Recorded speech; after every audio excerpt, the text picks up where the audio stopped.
Fala aí, gurizada. Agora vai começar o trabalho de história. A Segunda Guerra Mundial.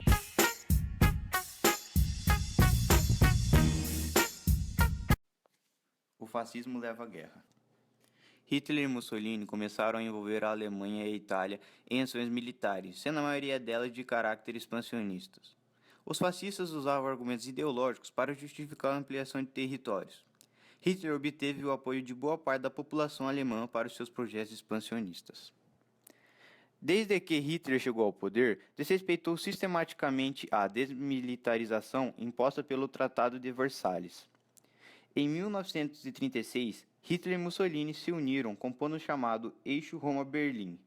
Em seguida, enviaram tropas para a Guerra Civil Espanhola, para ajudar os fascistas da Espanha a derrubar o governo democrático daquele país.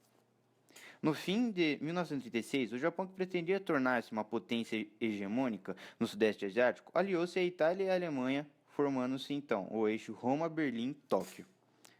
Hitler desejava provocar uma guerra e sabia que a invasão à Polônia iniciaria a reação da Inglaterra e da França. Seu único temor era um conflito com a União Soviética. A solução foi propor um acordo ao governo soviético, segundo o qual a Alemanha e a União Soviética invadirão a Polônia e a dividirão entre si. Stalin aceitou a proposta conhecida como Pacto Nazi-Soviético de Não Agressão. Hitler invadiu a Polônia em 1º de setembro de 1939 e Stalin no dia 17. A Inglaterra e a França declararam guerra aos alemães. Teve início a Segunda Guerra Mundial. O desenrolar da guerra. A Segunda Guerra, iniciada em 1939, foi chamada de Mundial porque a maior parte dos países do mundo foi afetada e teve de se posicionar-se a favor do eixo ou dos aliados. A ofensiva do eixo. Entre 1939 e 1941, a guerra caracterizou-se pelas seguidas vitórias dos países do eixo. A Alemanha, Itália e Japão já haviam se preparando há muito tempo para o conflito e isso pesou a favor deles. A estratégia usada pelos alemães para ocupar esses territórios foram as Blitzkriegs, que eram ataques rápidos e surpresa, que não permitiam ao país invadido se defender.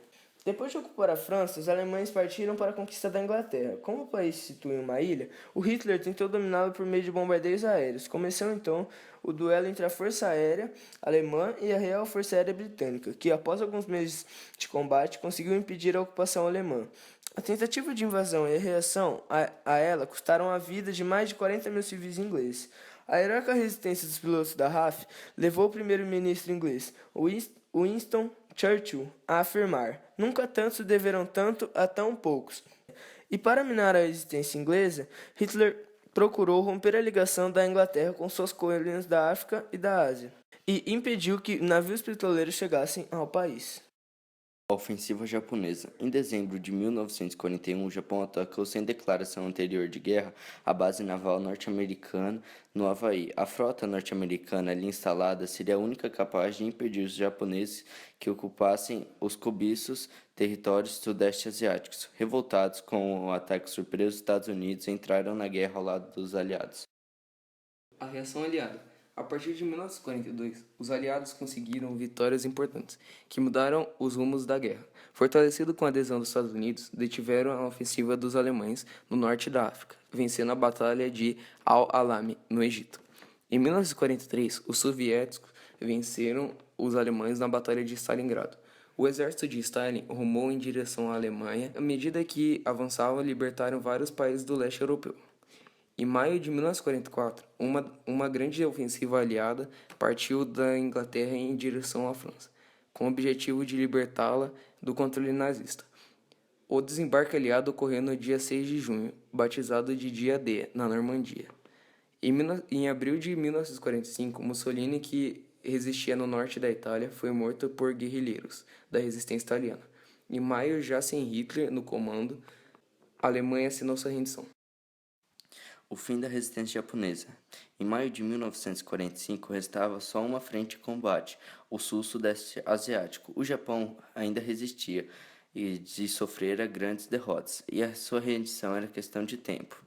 Apesar do fim da guerra, os Estados Unidos lançaram uma bomba atômica sobre a cidade de Hiroshima. 3 dias depois, fizeram de o mesmo com Nagasaki. E as centenas de milhares de mortes causadas pelas bombas levaram os japoneses a se render em 19 de agosto.